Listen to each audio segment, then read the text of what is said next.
इसमें आप जो है जो फीचर्स है 18-1 कन्वर्टेबल है, ठीक है। जैसे BMR है, ऊपर हमारा रेप कंपार्टमेंट है एंड नीचे is the freezer compartment, okay. And this is the display. Display में आपका ऑपरेटिंग के लिए 4 बटन होगा, ठीक है। First one is convertible button, ठीक है। तो इसको अगर आप 3 सेकंड दबा के रखोगे तो कन्वर्टेबल आइकन आ जाएगा और विद इन 59 मिनट्स आपका फ्रीजर जो है वो रेफ में कन्वर्ट हो जाएगा। जैसे कन्वर्टेबल में डाला मैंने तो the set temperature of the freezer unit automatically came to +2 degree, okay. But you can't change this temperature. Convertible में आप फ्रीजर का जो टेम्परेचर है, सेट टेम्परेचर है, उसको आप चेंज नहीं कर सकते, ठीक है। इसको फिर आप वापस नॉर्मल मोड में लाने के लिए आपको फिर इसको 3 सेकंड दबा के रखना है, ठीक है। सेकंड है आपका एनर्जी सेविंग बटन, ठीक है। एनर्जी सेविंग में डालने के लिए इसको आपको फिर 3 सेकंड दबा के रखना पड़ेगा। जैसे अपनी एनर्जी सेविंग में डाला, यहाँ पे एनर्जी सेविंग का आइकन आ गया और फ्रीजर का जो टेम्परेचर है वो -7 आ गया, ठीक है। एनर्जी सेविंग में फ्रीजर का जो टेम्परेचर है वो -7 से लेकर -10 के बीच में काम करेगा, ठीक है। मतलब कस्टमर एनर्जी सेव करना चाहते हैं तो उस टाइम फ्रीजर में लोड कम रहेगा, ठीक है। आइसक्रीम वगैरह रखेगा तो वो बिगड़ जाएगा, ठीक है ना। ये कस्टमर को बताना है। इस यहाँ से निकालने के लिए फिर आप इसको 3 सेकंड प्रेस करते रहो। लेकिन और ये जो 2 बटन है,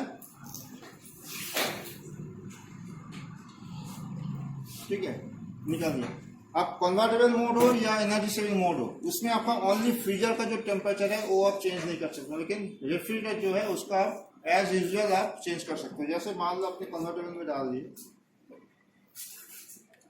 तो फ्रीजर का 2 आ गया, लेकिन रेफ का जो टेम्परेचर है वो आप अपने आप एडजस्ट कर सकते हो। सेम आप एनर्जी सेविंग मोड में भी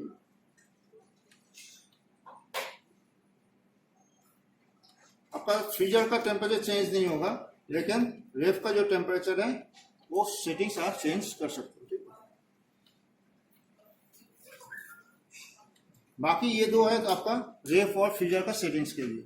जब आप रेफ का कुछ सेटिंग करोगे तो रेफ का लाइट ग्लो करेगा, यहाँ पे सेटिंग का टेम्परेचर दिखाएगा, ठीक है। रेफ का जो सेटिंग टेम्परेचर है वो +2 से लेके -+8 के बीच में आएगा, ठीक है। उसके बाद ऑफ है, मतलब आपका रेफ का पोर्शन ऑफ हो जाएगा। ऑफ मीन्स इसमें टेम्परेचर जो है +19 और 17 के बीच में रहेगा ताकि फंगस और बैक्टीरिया पैदा ना हो। उसके बाद ये आपका सुपर कूल है। सुपर कूल मतलब आप इसको जल्दी रेफ कंपार्टमेंट में अगर आप जल्दी ठंडा करना चाहते हो, थोड़ा एक से ज़्यादा ठंडा चाहते हो तो उसके लिए सुपर कूल फंक्शन है, ठीक है। सेम आपका फ्रीजर के ऑपरेशन के लिए ये फ्रीजर बटन है। इसका जो टेम्परेचर है -13 से लेके -21 के बीच में आप सेट कर सकते हो। उसके बाद super freezer end of portion,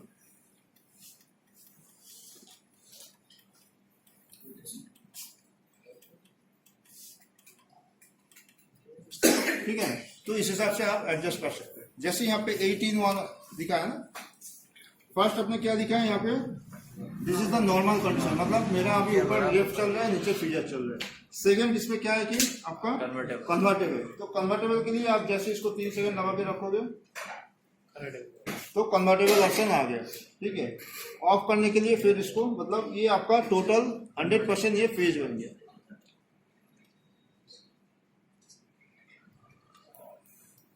उसके बाद क्या है कि स्टेइंग आउट, दैट मीन्स ऊपर आपका रेफ है, नीचे आपका आपने फ्रीजर को बंद कर दिया, ठीक है। तो मेरा अभी ऊपर नॉर्मल अभी चल रहा है, ठीक है ना। मैंने फ्रीजर को क्या करूंगा, फ्रीजर को मैं ऑफ कर दूंगा, ठीक है। तो फ्रीजर अभी मेरा रेफ ओनली काम कर रहा है, फ्रीजर मेरा बंद हो गया, ठीक है।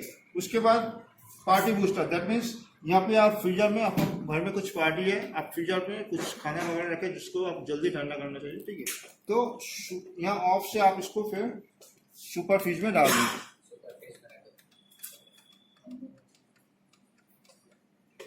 ठीक है।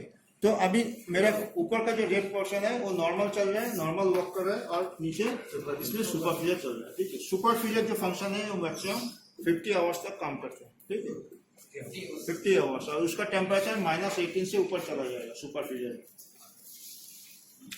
उसके बाद क्या है कि आप रेफ को बंद कर दो और नीचे फ्रीजर जो है नॉर्मल जैसे हॉलीडे फंक्शन होता है ना, वो सेम हिसाब से काम करेगा। आप रेफ जो है वो आप बंद कर दो और फ्रीजर जो है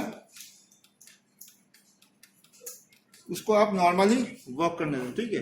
that is your holiday function. That means इस टाइम आपका रेफ का जो टेम्परेचर है वो +17 और 19 के बीच में रन करेगा, ताकि उसके अंदर कुछ बैक्टीरिया पैदा ना हो या फंगस ना हो, ठीक है। और फ्रीजर जो है वो आपका नॉर्मल वर्क करेगा। उसके बाद आप फ्रीजर को, मान लो आपका रेफ ऑफ है, आप फ्रीजर जो है उसको आप रेफ में कन्वर्ट कर दो, ठीक है। तो उसके लिए क्या करो, आप फर्स्ट फ्रिज को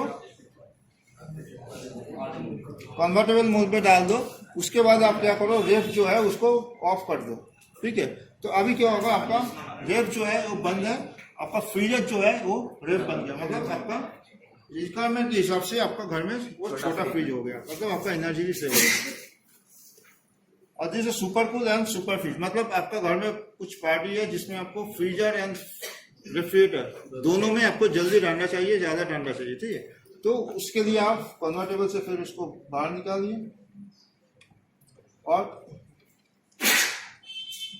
रेफ को सुपर कूल एंड इसको सुपर फ्रिज में डाल दिए, ठीक है। तो ऊपर और नीचे दोनों अगर ज्यादा ठंडा होगा, ठीक है। और लास्ट वाला जो है यहाँ पे ऊपर सुपर कूल है, नीचे मेरा रेफ्रिजरेटर है। दैट मीन्स यहाँ से फिर मैं कन्वर्टेबल में डाल दूंगा, तो क्या होगा, मेरा नीचे रेफ बन जाएगा और ऊपर मैंने सुपर कूल डाल के रखा है। ये जो लाइट है सिंबल है, जो जब आप रेफ का कोई ऑपरेटिंग करोगे तो रेफ का मतलब जो अभी जो प्रेजेंट जो सिचुएशन है वो बता रहा है, ठीक है। मतलब मैंने फ्रीजर का जो सिचुएशन है वो बता रहा है, ठीक है। अभी जैसे मैं इसको दबाऊंगा, ये रेफ का जो सिचुएशन है वो बता रहा है, मतलब रेफ मेरा सुपर कूल में है, ठीक है। फ्रीजर मेरा सुपर फ्रीजर में है, ठीक है। तो जैसे इसको चेंज करूंगा, ठीक है, तो इस हिसाब से हम इसको ऑपरेट कर सकते हैं। उसके बाद आ गया, मान लो इसके आपको कुछ एरर चेक करना है, ठीक है, कुछ एरर है कि नहीं। तो उसके लिए आपको क्या करना पड़ेगा, ये जो फर्स्ट वाला जो कन्वर्टेबल बटन है और ये जो फ्रीजर बटन है, दोनों को एक साथ 3 सेकंड दबा के रखना पड़ेगा। तो कुछ एरर है, अगर सिस्टम में एरर होगा तो क्या होगा, आपका डिस्प्ले में एरर आ जाएगा।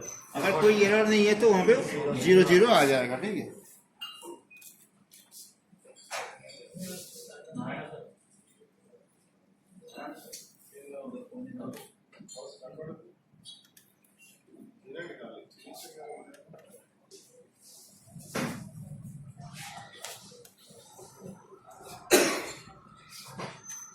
ठीक है, दोनों एक साथ अगर दबाने से ही आएगा। अगर कोई भी बटन पहले दबा जाएगा तो वो नहीं आएगा, ठीक है।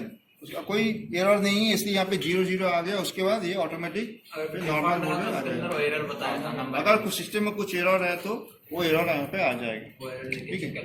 और एक चीज है, आपका कोई भी रेफ सेंसर और फ्रीजर सेंसर, कोई भी एक सेंसर खराब हो या दोनों भी सेंसर खराब हो तो आपका ये जो कन्वर्टेबल ऑप्शन है ये काम नहीं करेगा, ठीक है। और इसका जो टेस्ट मोड है, टेस्ट मोड के लिए पीछे आपका पीसीबी माइक्रो स्विच है, उसको आप एक बार दबाने से यहाँ पे T1 आ जाएगा, दूसरा बार दबाने से T2 आ जाएगा, ठीक है। T1 that means for cooling cycle, वहाँ पे आप चेक करो आपका कंप्रेसर बराबर काम कर रहा है कि नहीं, आपका फैन बराबर काम कर रहा है कि नहीं, ठीक है। मतलब पीसीबी से कंप्रेसर के लिए सप्लाई आ रहा है कि नहीं, फैन मोटर के लिए DC 12 वोल्ट आ रहा है कि नहीं, कूलिंग साइकिल चेक करने के लिए, and T2 for checking the differ cycle, okay. आपका हीटर काम कर रहा है कि नहीं, हीटर पे सप्लाई आ रहा है कि नहीं, वो चेक करने के लिए। दूसरा और एक प्रोसेस है, लेकिन मैं सबसे इजी प्रोसेस है आपका कि पीसीबी से आप माइक्रो स्विच को दबा दो, ठीक है, तो हो जाएगा। नहीं तो आप यहाँ से भी कर सकते हो। उसके लिए क्या करना पड़ेगा आपको, डोर स्विच को आप बंद करो करके इसको, ठीक है, इसको दबाओ 3 सेकंड के अंदर तो T1 आ जाएगा, ठीक है। लेकिन डोर स्विच बंद करके करना है। उसके बाद T2 करने के लिए फिर रेफ को दोबारा दबाना पड़ेगा, T2 को T3 T4 T5 T6 करके वो नॉर्मल मोड में आ जाएगा, ठीक है। वो RMD के लिए वो ओनली T1 एंड T2 जो है वो आप दिमाग में रखो।